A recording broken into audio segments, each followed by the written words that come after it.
Talk wildfire coverage right now. The Bryce fire that is burning in Graham County. It is 29% contained. It all started last Wednesday.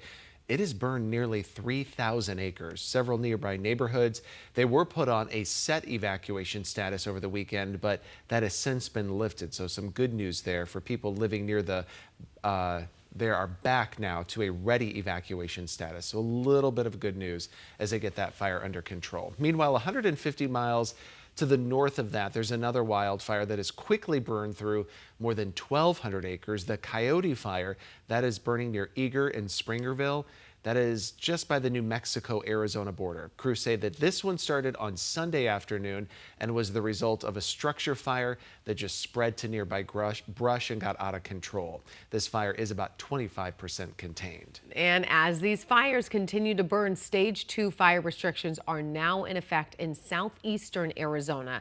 So that means no campfires, no smoking outside, no target shooting, and no fireworks. You are also not allowed to use any kind of charcoal, coal, or elevated grill, including on campgrounds.